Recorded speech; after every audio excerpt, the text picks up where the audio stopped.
Enyumre no nsia bogana de shimama mamuni na dwuma makwaba. De Ahenkan 93.3 FM Sebraso. Ensima odresi o mamu fiti wiapem tobre. Di baba se enyumre ni aboabo ne de baba sumu se. Enyumre no nsia Ahenkan Kasiebo de obatie bi ene se. Eyade ababa todwa ama samiken. Isaac Donko ade abeto so pan se an kosi sa aban ebe ma wo mo kwan ana hihye bi betutom no nyade a achechefo wo asukupo mu be kwakwa de da wo maka asiso na sanso na wo ezanfofro ezo emu no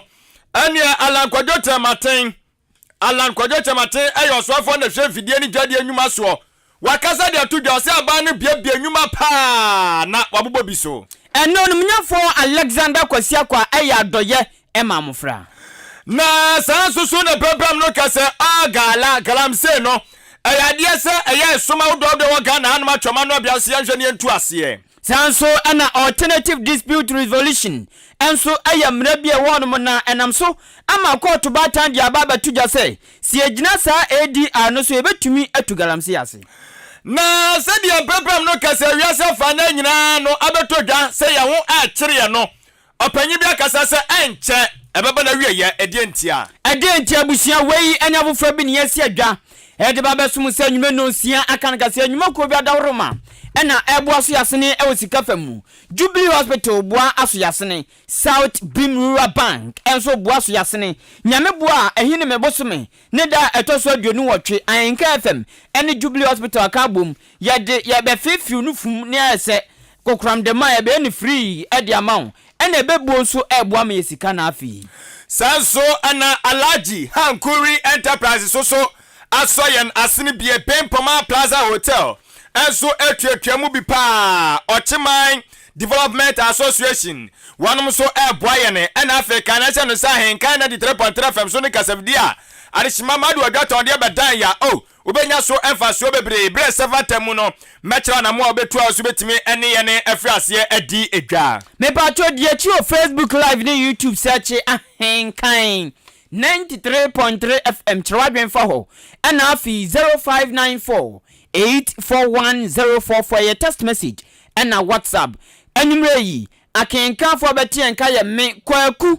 anin kusi buadumene again pa hene kofi mensa adwene papa na papa endi wani mukan afi information center sade pinafa kase live ewo buno mantemu asante mantemu eni opre mantemu enyi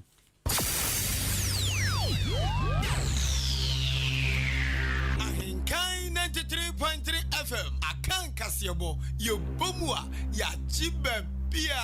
anuti Kasiebo mubati anka ewo End Time Information Center achim asanteman Kwasiapia online radio ewo asanteman temu kumase Aluma Suta Information Center ewo Jiwani Kwanta God's First Information Center achim betnase Alternative Information Center o Yausero Kanyame Information Center ewo achim achikrum Cooperative Information Center ewo Achekrum Die yesu tumi ye Information Center ewo achim dwaha Awurade na ye Information Center achim apreku Gode wae boafu Kojo Kumi eye David Ba Information Center Dimpa Information Center achim asane Kosiewa ewa kosiewa krom Osono Information Center ewa achim esam Abnaseman Information Center wachim abnase Nyamene Hine Information Center wachim ofosukrum Ena nyame asam Information Center wo achim kroba se eye nida so ne awurade Prince of Peace ewa strasi Somoa Heba Information Center so som se twitwe ewo achim dan Intiamoa Junction Peace Information Center Wakokobe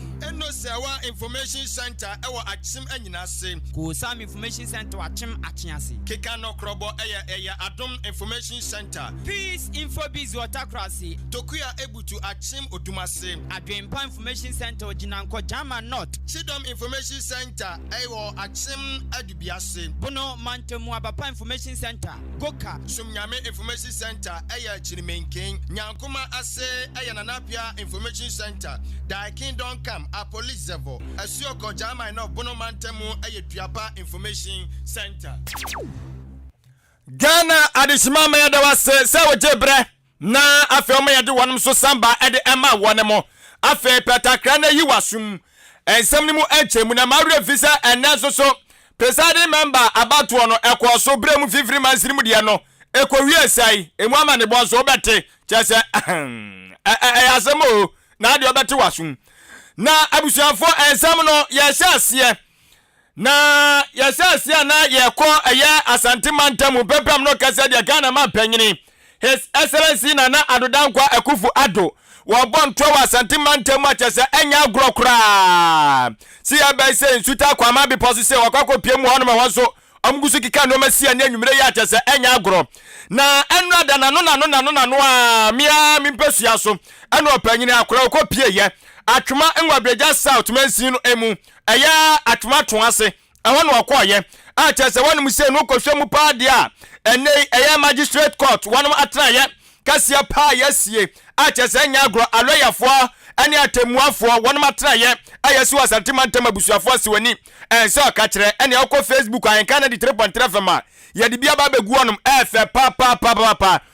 ade efe de e so okamfo na wasa adwumade na se wabra na Dagwa Akufo Addo okopa wontuma ni wajade ahye wonum ensa se do mba mbetimi so awisuo no ana wasuafo no ana hwedwadie ani fidijuma adwumadie ne ntotoye eso wonimanyamfo alankwadwo kyeramaten aka Alankash wakasa no odi tudwa kyerem se Ghana man panyina na Dagwa Akufo Addo enam na soye mekyere Ministry of Trade and Industry so atimi aboa ama enei one district one factory no eni achese wogusuo wo obiebie empempem no ekasai opanyini kyerem se eye one district one factory dwumadie no eni makoma eye ahasa 300 afrasia ebo adwuma wadre ani nyina no eboa ama Ghana apija eye enei ye dwuma sam eni ye dwumadi awodo aye die eso akonanim na o kyerem se sa adwumadie woni baba boa ama Ghana eni esu yesu timamfosi enya adwuma nyo ya wie school ya tifio wa kyese sa adwumadie we baba yi ni nyina de firi ho aboa ama Ghana fo timanya adwuma enso aye wose enei pepam no kase de Ghana fo ye hu susunsuaso no dabi wade so to factory no na emre ko nanim no ye be hu se ampa enoma mu asesa emabru no nya adwuma ye ama Ghana emu abaye de pa enu nti wade nsa to nsa yam asra Ghana fo nyina se wasra mo monhwe adwuma pa osoro kokroko amanyoko MPP Nana Adodankwa Akufo ne Dr. Bawumia wono so alankwadwo kyeramaten waka hu bie wonom dwumadi a wonom edie de boa makoko Ghana na ma Ghana fo enyi wonom totwere da biara eda anasem omunyi omu fra amanyomu ommo gosu a emu oman no na so mbu oman de koda nim nyamre bebre a eno betima hye oman na ma oman no agena na mo eso your mom penny o taiba ko di si na niso oba ben mu ani ifidijuma ani ankura juma efisa onu de onim se ifidijuma ni ankura juma ana ebepeja oman na ma adwuma so aba anochi oba wamfa bibia anye agro aye ifidie njuma aye ka wasami one district one factory sawusha you can say by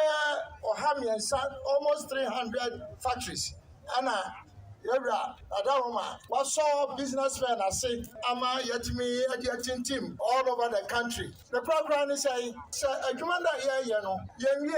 Anna, Yenim say, Samoma Yambre, Akaho, Naya 12 Manuswa, the Baba Modiana, Yaya near the Aquanim, said the Baya, a human Bibaba, Nayanadom, and a man of Nabiaye. And Mranuswa, I had this na montwa mani ahwe MVP aban no be damase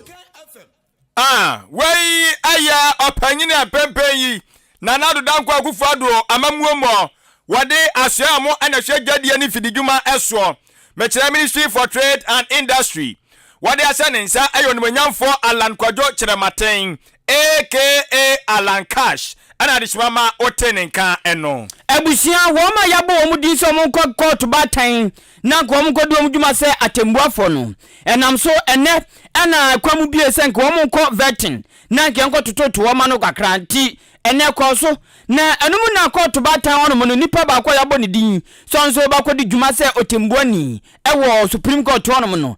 Justice Barbara Francis aka yensu mami ekoyape ana ne nsem twofo na se wo ma atopono ebisabisa ne nsem no na odi tudwa kye se wo galamse hu sensem ne abusa no ena o chese o galamse hu sensem no ye wo bibia fe no alternative dispute resolution ye twani afa ne ADR na ma me babla se sa ADR no se ye gina no so de no ye adwuma pa flo gudi etu no kwan bone so galamse a ya bona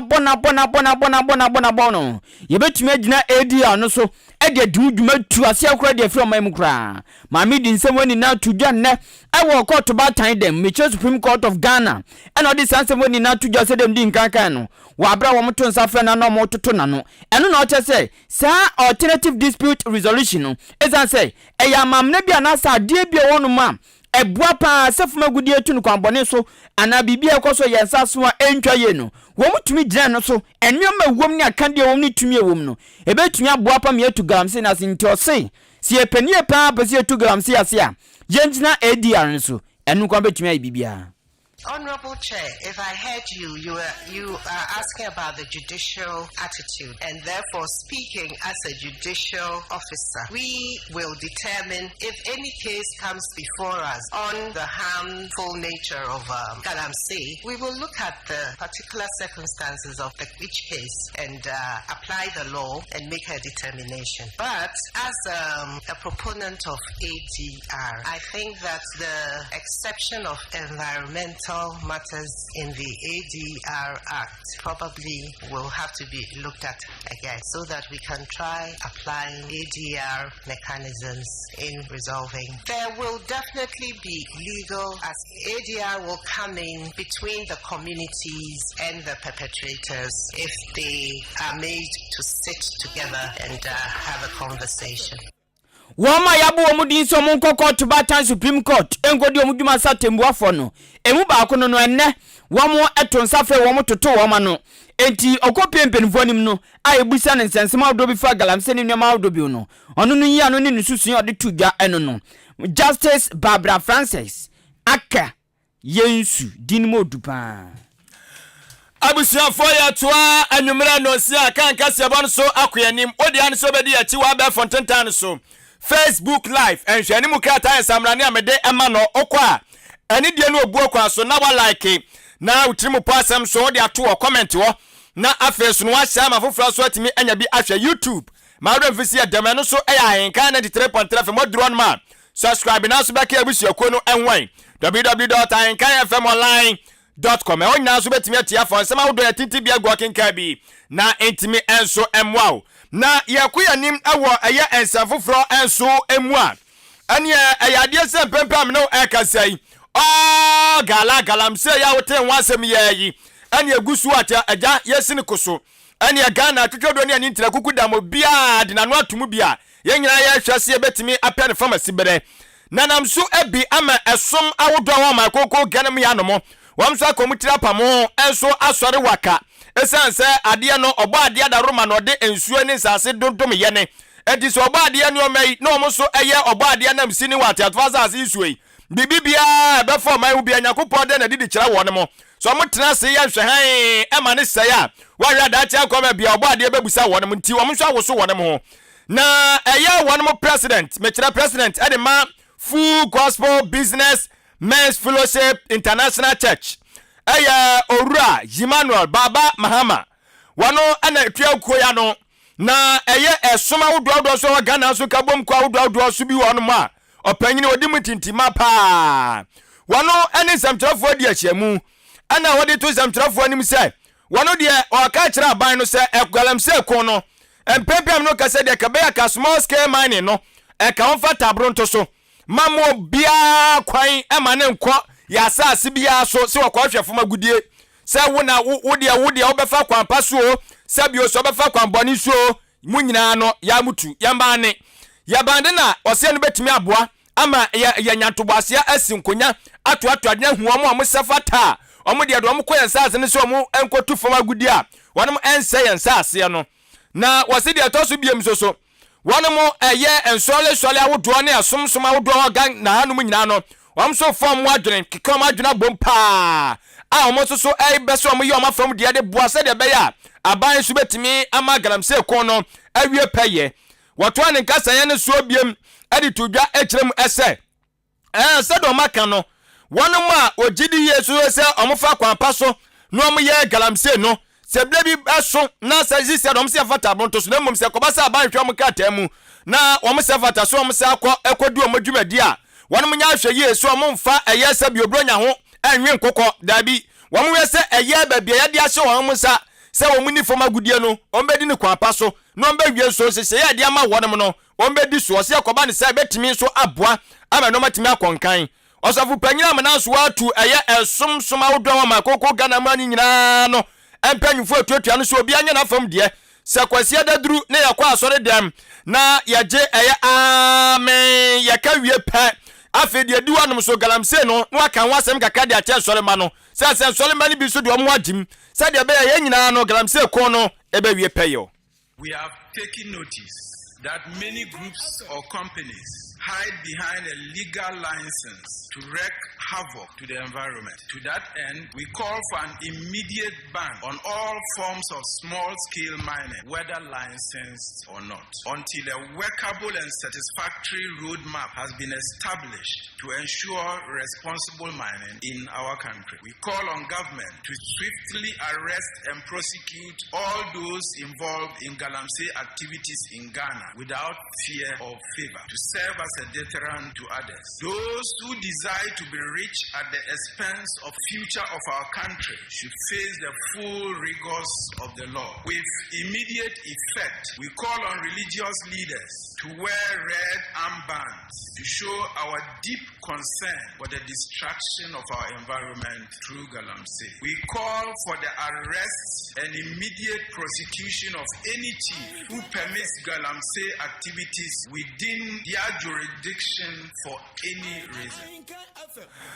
Ghana adishmama eni awuti ye wano ene ye opanyina wotua Full Gospel Business Men's Fellowship International Church ano eye Owura Emmanuel Baba Mahama na wamananso wa wadi bi pisu biem akere mu sai aban krache eni aban awura no mo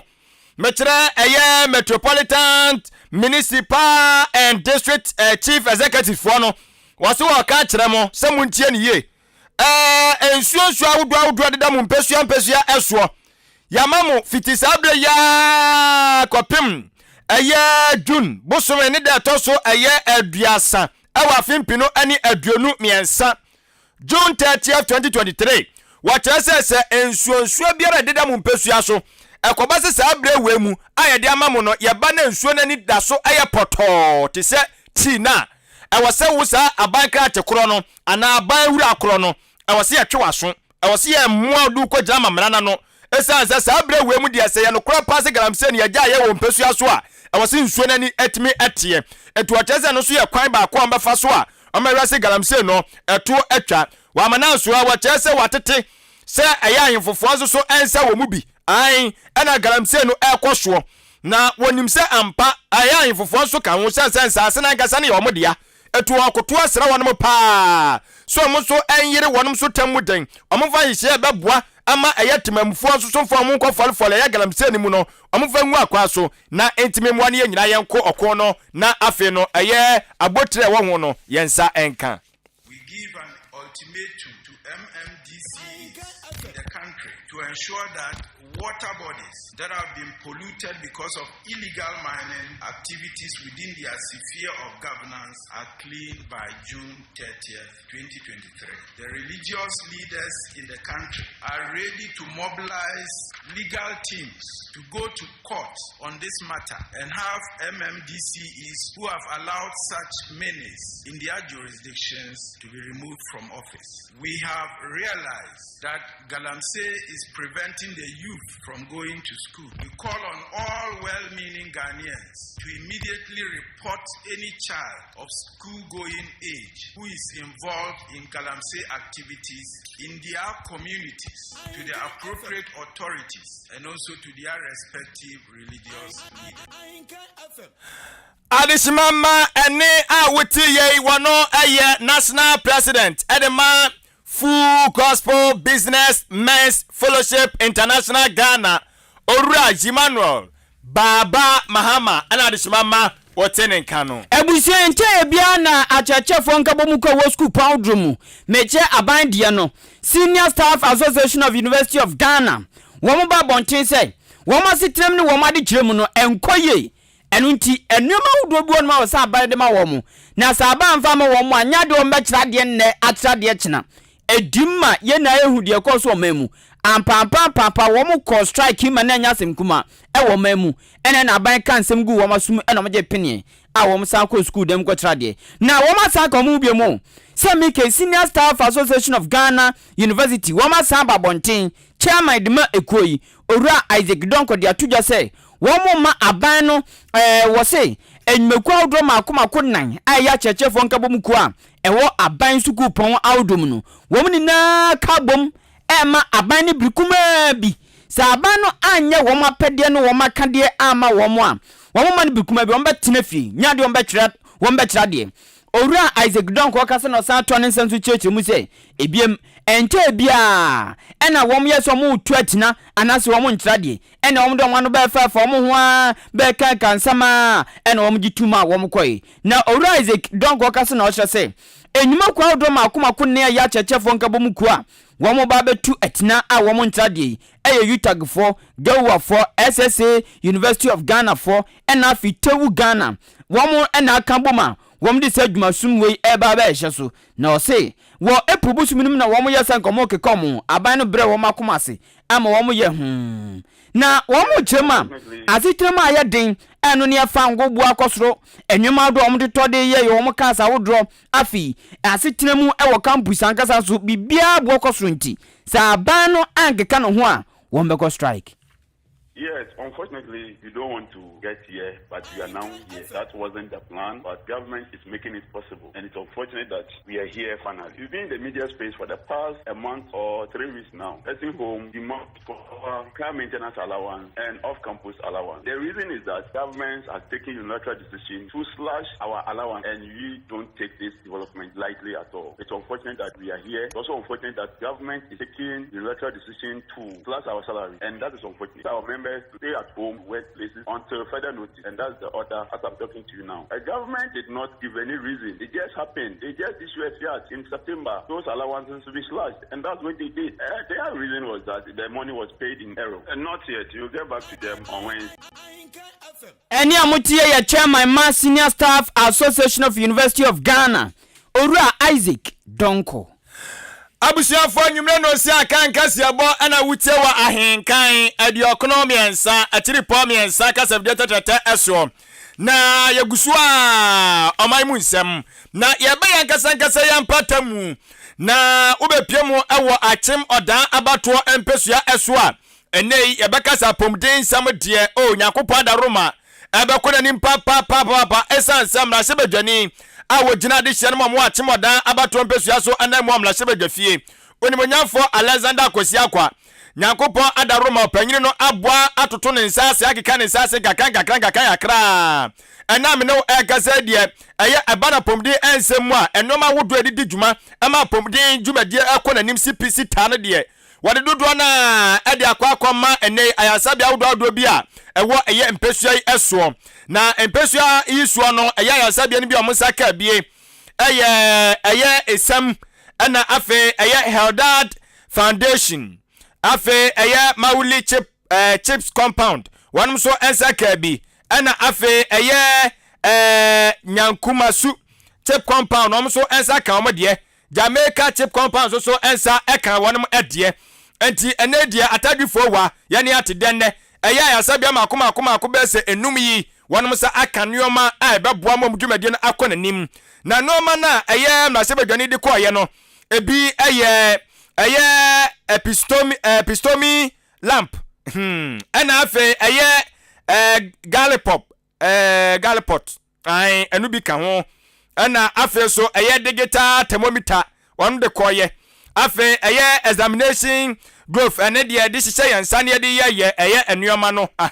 pressure no afe so office tables no sei wode bi so ekoye ani nyina no etimi aboa na ni nyina na chino no mani bebre ka ho ai abi ka ho pa aya kidney dish nyina keka ho a opanyin de ekoye drip sound nyina ka ho na chese edoso ebi wo no ma ye bodin a wani su be tontontonto hunu gisi ye pigya de akyerɛw ansa no sa de we na wo ka no ai science for ndie edini bi wa mu odu na opanyi di sa no ma we nyina ekoma wo no no eno ne nsamtwerɛfoɔ a wo no mo ekɔ ye bankomo eno wo ka kyerɛ wo no sɛ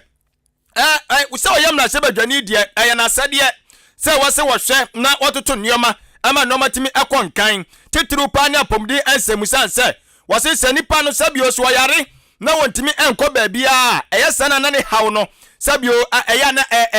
dɔɔso bebre sanso timi nkwa no abada bia giso bi na kɔba na mmom so nya apomdi ma pade a ɛna ɔyɛ kakaka ja ɔnso betimi anya bibia obetimi aya ne sa betimi akɔna no enti abana apomdi ensam dia onimonyamfo alenzada akwasi akwakyerɛ sɛ ɛda na koma so pa na ɔkantam so ɔbɛbɔ ne ho so ayɛ na afam die bia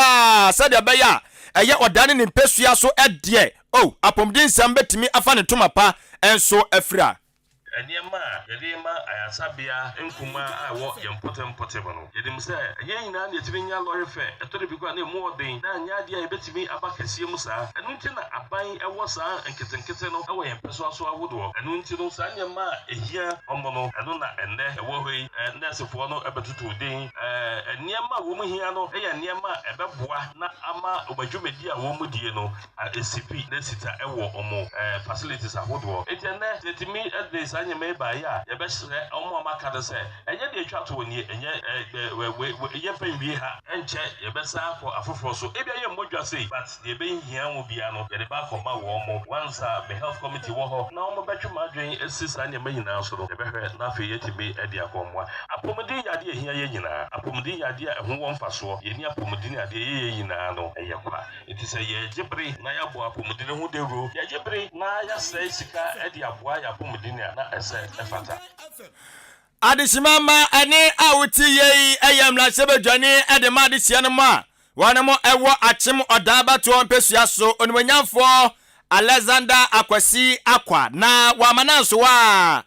wodi ne nsam no etodwa ewie ye no na eyade se eye deputy municipal health director wono so maame ewo hobi anso di nani kwatwa mansa hwade etwaguo na wachem se ade na efe ade na efe pa honorable Alexander Akwasi Akwa wabano ho modin yakopon onhyira no no onto no nkwanam ne oma na hoden a obetimi so akoso na afo atimi de atoto nnwoma ama achimodafo na ntoma pa afra tituru pa ene apomde ensem emuo na wo kyese ampa we kyese opanyin no wanya ensiye honhom se ade nyina mu no obebɔ no ho so na afi waboa ama achimoda empesua so etimi atumpon bana pomde nsem mu dia de wayeyi adi adanse befe so opanyin no wo eye oman no ho enso so edo na wode tudwa biem esre ye se eye enei ayar sabia godo wo mpesua no so nyina no wonom enhwe wonom atitro musa kasa no ma we ni mo no amwe so betimi enso so ade adi dwuma se de sena efata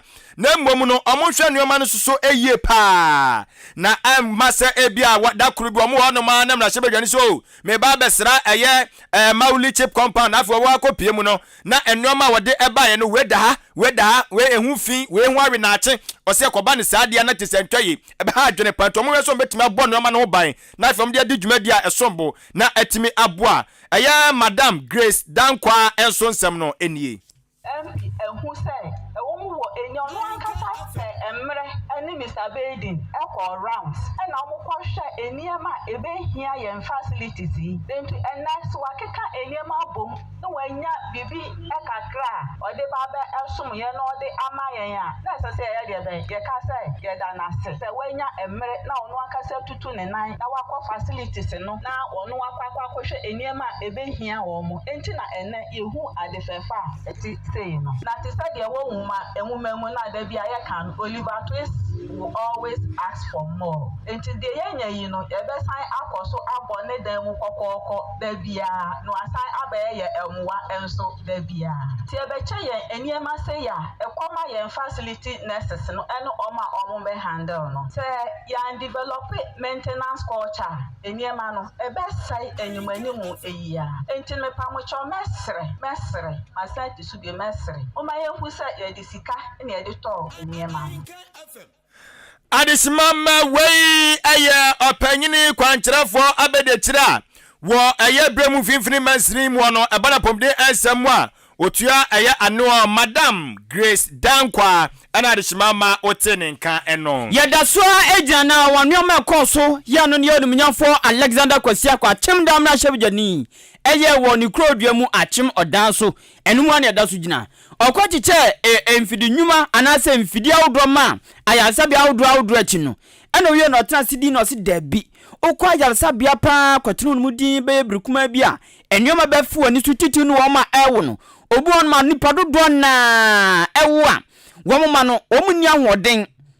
obu abɛwo no akodan wawo ne ngɛ kama so ahoɔden pa de ahoɔden abofra ni bi ebi nso on ma no funso mpo mu ntumi nnom ɛne wo nsɛm bebre nti akoda bisa no sɛ wɔn ma oni ankɔ no ho na ukotwi wani kakra bi pɛ etumi de asɛm kɛseɛ ɛba no nam so amonum nyafo Alexander Kasiebo kwase enkoda bi san so yɛ mpempi wɔn taa bɛyɛ animdifo pam ɛna nyɛsɛ bi ɔmba bɛyɛ animdifo mpo ɔsɛ bi obi nim ne daakye onyankopɔn pɛ ɛna nim ɔkyane ade kyemu nsɛm nanso ɔmo ntra ma mihunya kensi ansana sanse no obi anya no adonti saa mofra yɛ wo wɔn a wɔn ni apomden papa bi wɔn ntumi ndidi wɔn ntumi num no funso ne de akeka ho no wɔn ba bɛhwɛ ama wɔn aso wɔn asene nam so ma nnɛ onumnyafo Alexander Kasiebo kwase ɛmofra bisan wɔn na ɔbɛboaboa wɔn ampa so de ɔseɛ ɛyɔyɔ ama samiken wakɔkyɛ ɛmofra bisan wakɔma wɔn nkɔda nnuane wakɔma wɔn ntaadeɛ a wɔn bɛhyɛ afi nnuama wɔn bɛtumi adwa saa nkɔda no wɔm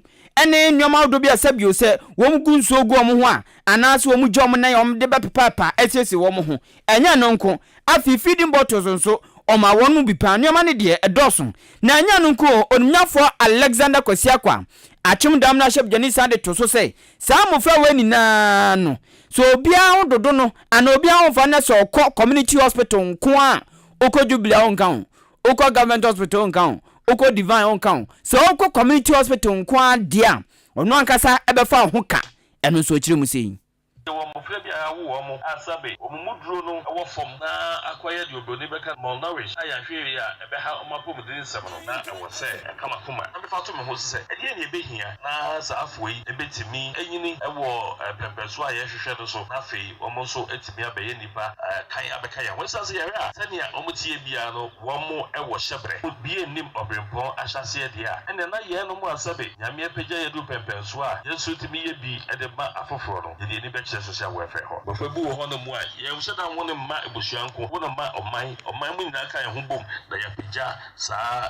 nkwalaa no me MP mafa to me ho so sɛ afie yi mene social welfare ɛbɛdi nsawɔsoɔ na mene ɔmo ayɛ adwuma paa enti yɛto staff no wɔ biara nso a wɔse ɔdan punto hia no yɛda ne yɛdi ɛde ahwɛ social welfare foɔ saa mmɔfra nnum yi a yɛhwɛ ɔmo yi yɛnkɔ ɔmo mu a ɛnɛ yi yɛmmɔ mmɔden amfa ɔmo kratasɛm ne ade nkɔnkɔdan community hospital na mɛntwerɛ ɔmo din to hɔ na ayarehwɛ biara wɔse yɛde mmɔ ɔmo wɔ hɔ no MP bɛfa ho ka abere nyinaa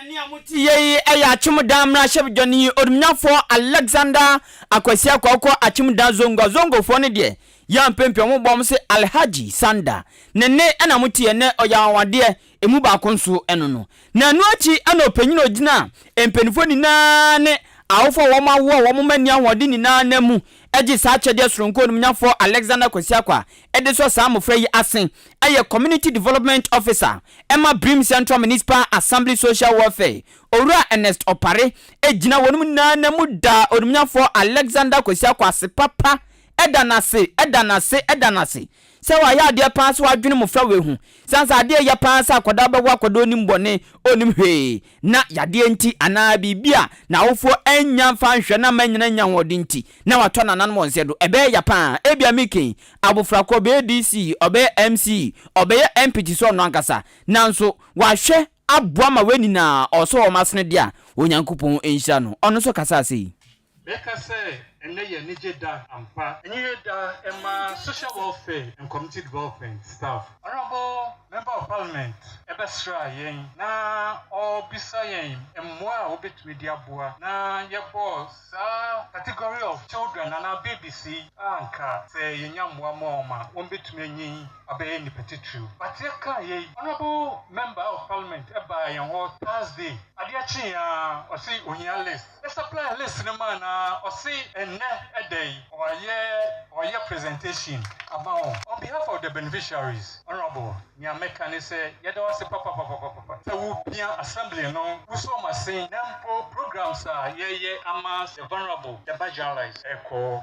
Yedim said, Womunsa, Eka, na, ya the saw my saying, one being, I be any petitru, you being doctors, nurses, honorable MPs, honorable MCs, honorable assembly members, and all distinguished people, every year inclined to you. Eni amuti ye ayo penyino gina woma awo amoma eni ahoden ene emofrani ni na ofo ni na mu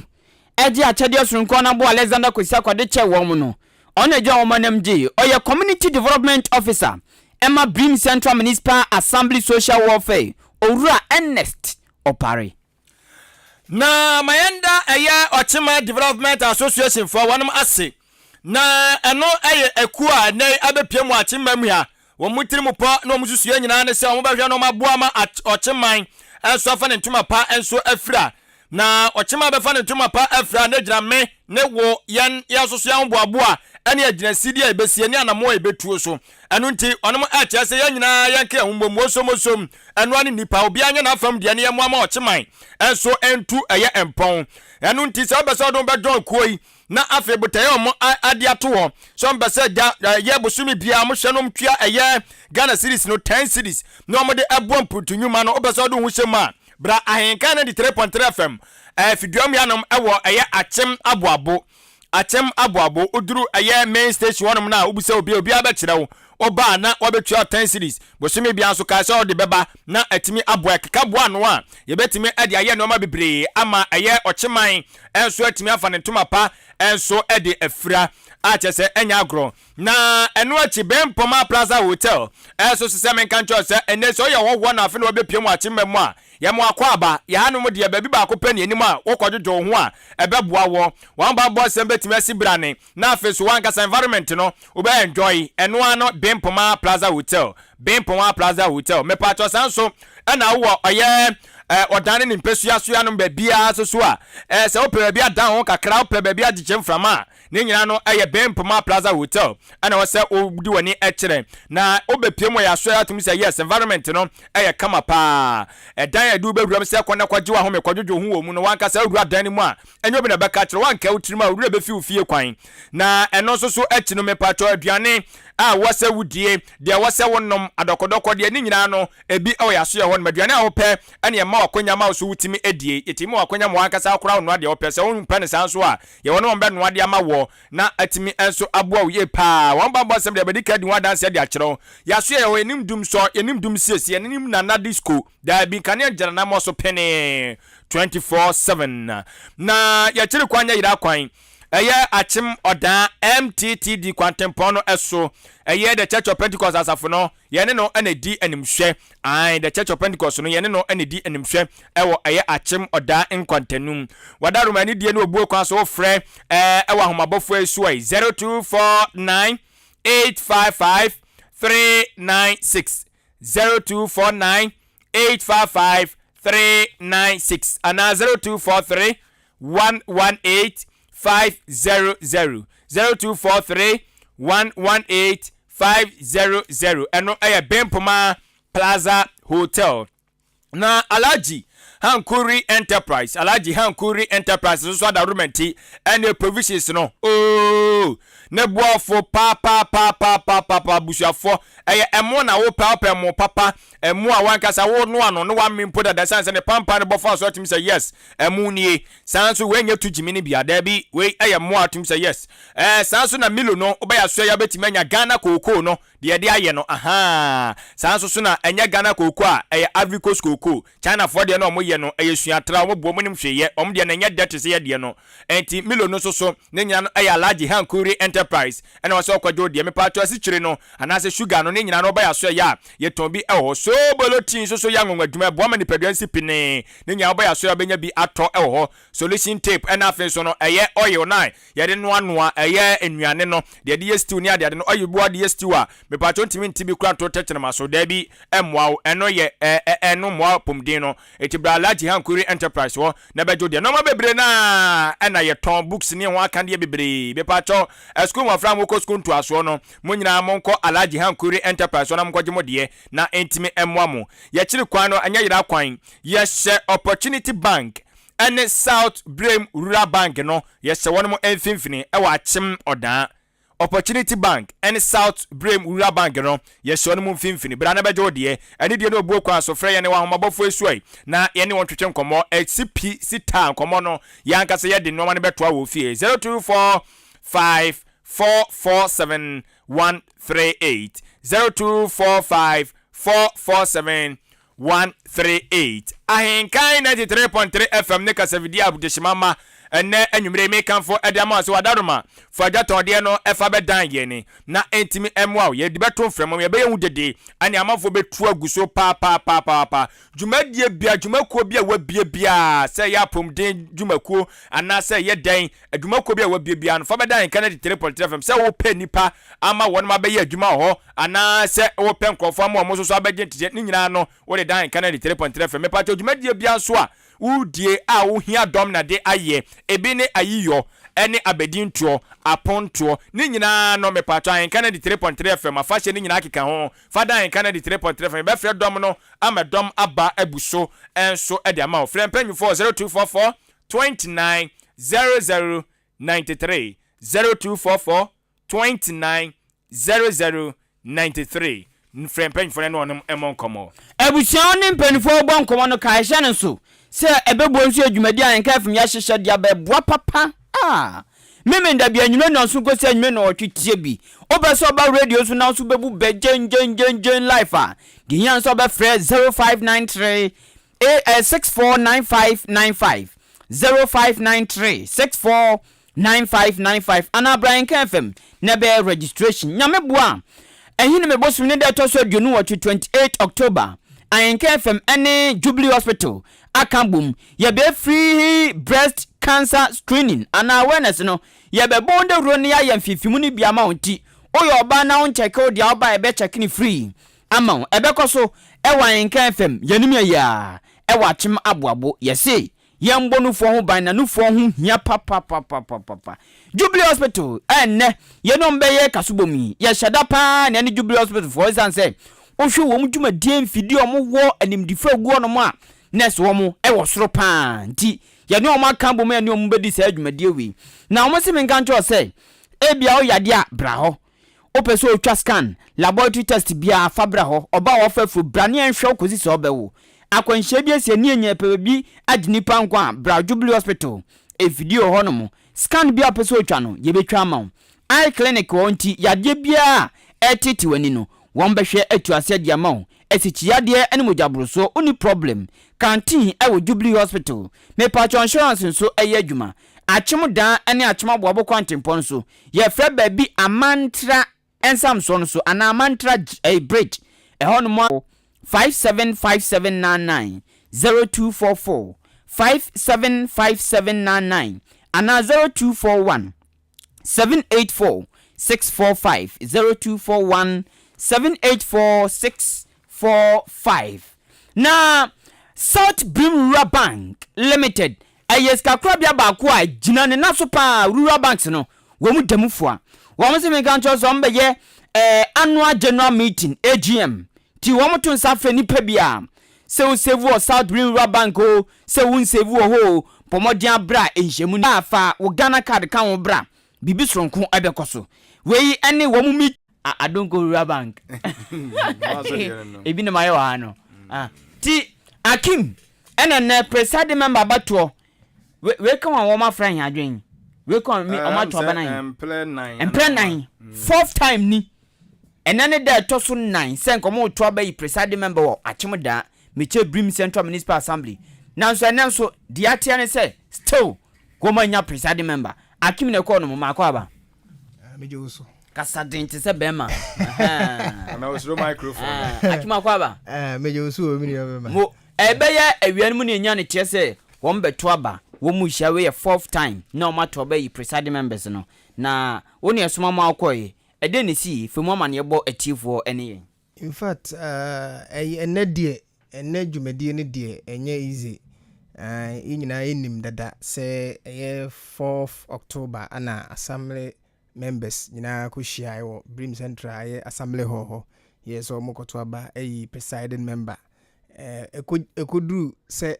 o say omuyi presiding member na nipa miensa na ye Emmanuel Apia Kubi, Honorable Emmanuel Apia Kubi, Honorable Yaw Amoako, Honorable Sechi Asare Michael. Na ekowie say waka nipa mienu Honorable Emmanuel Apia Kubi na afin so Honorable Sechi Asare Michael ana ekoba say onomu entumi enya de EC requirement na hwehwe no 2/3 of eligible voters ana assembly members eto abano nti wonum tu sheda na ene dey wonum behwe na yetumi ahwe na ye de sa setting allowance na wo mo hwe animu no ama wo ne bae no na afi wonum hyase se wonum eto abano nti abato no hyase no na abato no 2 slots Emmanuel Apia Kubi number 1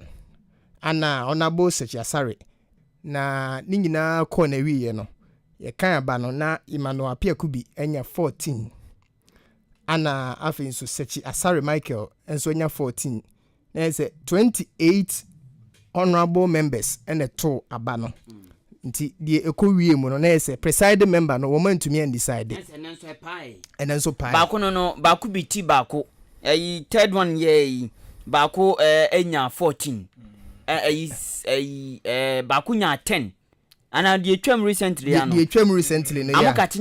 amokachi nya 10 ana Asare enso nya 17 na die nti Asare antumi awini nsi wanya 2/3 fourth time to so eno no course nne no ana 14 na die metiti kakra ene die dia so to eti say emi say anu ye ne nsem ho anu ye bi course or radio stations ahodo na between 2 honorable members no eno ka hu bi ne ma deciding factor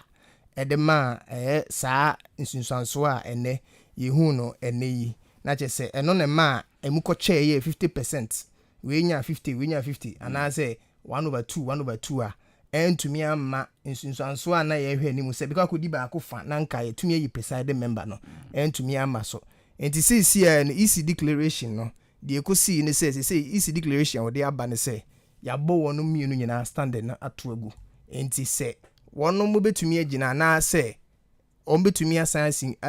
agina biumu a agi so on be san be fa new nomination na on be file new forms yes no so ba twetwe PM position na ba kwa kire kura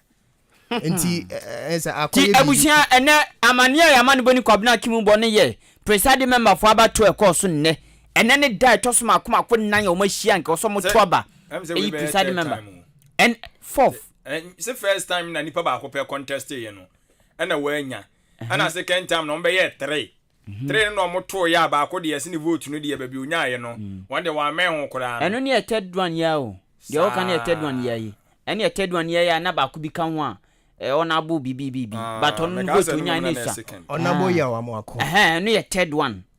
me kai pa no ye third one ti we ye fourth one we ye fourth one okay nti akim ya dase se no ano ya dase nti abusia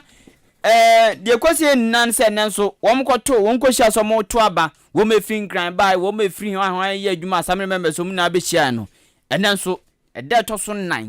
wo mantumi anto aba no enyi presiding member wo Brim Central Municipal Assembly adwen ayiriye say badjo Ghana baba le se amanfa agent kire ho ana nti ko Facebook ho no wen wi an men ko okay say dia ya na aye no ay brade nyakopon say badjo na do emi nim say ka say dia amanfo kan ya zamtrafo ka bi di anka afedi anka no ado bre okra ana ene nya ya mu obi ani ai se dia na ende so obi ambe so obi abedi se tina ma fa to me so prekope no okay this is how na ye okay I see ene ye ya ende ye dia ende ye ti wa anya dia obi ani ho aya asemu isi budget nso ne yakwa kenkan ewo infa national dia na national dia 2023 budget na was assembly bia de ne report ko eko na odan de omuni presiding member yi mo be den emposi assembly member bi peso ye bibi ano o peso ko ba bia na bibi san hwan na obekra eno se wo okra free presiding member nchen ha pa adwencha aba ne do so abusua bagogusi ampo achima de hye bi no mo no kotoku awko achima yire bi a achima yire bi ochiame ochiame bedu obeka cho se kotoku de manso de kotoku fo pepa too much o na enko a pia ma ba ende dey sabi say we say dia koso no we nya manso asem eya say odan do eni omumu aso munye krado se on beye bibi sonku bia ma odan krodua ne assembly no na say manso enya men prema wuni men prema wuni dia say manso men prema wuni wo be di dia nkan sai manso ebeko go dia nkan wo kwana manso manso Imano fondo si odi frigomwa amwanda ose se ye kwatia galamsey boye kadudu nti aba no convert to small scale mining se wo collapse ni total de bi galamsey de be hadwinti ondane ni na me small scale mining na enkoso na mabru ni nya dwuma nye wo Ghana no so si ochia op flip akwa amwanda ochia ne papa solo ese o share live free achimudan NMTC na se odan nursing school on campus on no hwe free o se nchia sonko enkomo honorable Jones abekaba ono na principal papa bi ema akim odan nursing training college we free adu Solomon ene promise ewuku nche ne bom so mo hwe live solo ene ewuku ye demasepan ma no fando san de aba so hwe o wa afie nipa no opu ntogu ba bi o hwe papa Isaac akwase me mojo DJ Ozeden or share live every Italy good news yanso yedase Sami Kwe say Leviticus powers kaswa or say if all our river bodies were destroyed by Galamsey activities where would the Galamseyers get ti Galamsey fona mo de mo abegum pupupu etum famotino we se mi kanya zanka yese yensu na sese yensu na kan bonya bia betu Galamsey Sami Kwe ne dia odeba no si ochia MC Anita Love obo emisa osi ochia no papa ene honorable Mavis Hawakumsin ne mra hye bedwani yedase ene won krato Steven Kwaku Aboaje asi odifree nwabiaja amwa adwewe na yokra nwabiaja amwa manyo se amwa man adwe na eni kroma ti onim kroma no mudi ni pa ena we say sensanti se aban a ohwe sika senso ntumi entoto nyama ema common chalk ontumi pema achechefo se watwa anesefo ne atichafo allowance m sensanti oso dabi watwa mama allowance dabi anu yayi for de no enli for de no o se aban obaya wontumi anto chalk ama tichafo otwa anesefo ne atichafo allowance m dum so ba ya mfinhye nan de ko finhye num na settle yes ye hwe na nim so omra 2024 na no Ghana for den ye chemo dabi o se ma nya sakra ma nya sa yenkoso nya didie ewo NPP abem Collins champion si onipa nua ochia ne pa adwenkyere we fi Steven Kwaku Aboaje nchen na ebai adwenkyere no edoso papa yemfa kakra wa SMS na no nkra ma yenko na yeko omfa nche yen ya na ya beto credit pa na be test na ebiduro na ohwese ye be kan na yankan ya na ya nso amfa nche ye bre na ye adwuma nti wodi ne ba ntem apa na okọ yeda ma sen so ebusia yeko ye producer nwumre yi eye Ama Safoa atwe